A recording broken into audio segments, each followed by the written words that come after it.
খুশির খবর বন্ধুরা, বাংলার আবাস যোজনার টাকা দেবে মমতা বন্দ্যোপাধ্যায় ঘোষণা করে দিলেন। ডিসেম্বরে সবার অ্যাকাউন্টে টাকা ঢুকবে। ৯,৫০০ কোটি টাকা বরাদ্দ করলো রাজ্য সরকার। সরকার বলেই দিয়েছে এবং এটি হবে সহায়তার প্রথম কিস্তি। তো বন্ধুরা, মমতা বন্দ্যোপাধ্যায় ঘোষণা করে দিয়েছেন যে 1 মাসের মধ্যেই ৯,৫০০ কোটি টাকা পাঠানো হবে এবং বলেছে যে 15 ডিসেম্বর থেকে 30 ডিসেম্বরের মধ্যে 12 লক্ষ দরিদ্র পরিবারের ব্যাঙ্ক অ্যাকাউন্টে 4,500 টাকা। বন্ধুরা, কিভাবে আপনারা আপনার মোবাইল দিয়ে ঘরের স্ট্যাটাস দেখতে পাবেন দেখুন। প্রথমে গুগলে যাবেন। গুগলে যাওয়ার পর IAY লিখে নেবেন। লেখার পর সার্চ করবেন। সার্চ করার পর এই সাইটে প্রথমে সাইটে ক্লিক করবেন। ক্লিক করার পর এই যে দেখতে পাচ্ছেন এখানে একটা অপশান আছে হোম বলে, সেই অপশানে ক্লিক করবেন। ক্লিক করার পর এই সাইটটা খুলবে। এখানে একটু জুম করে দেখুন।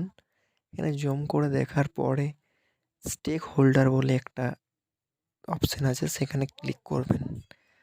সেখানে ক্লিক করার পর আপনার যে বাড়ির রেজিস্ট্রেশন নাম্বার আছে সেই নাম্বার কিন্তু বসাতে হবে।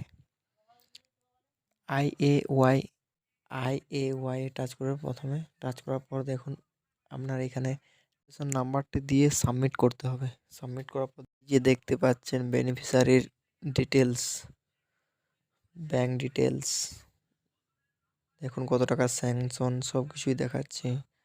যেখানে ঘরটা হবে সেখানটাও, সেই ছবিটাও আপনারা দেখতে পাবেন।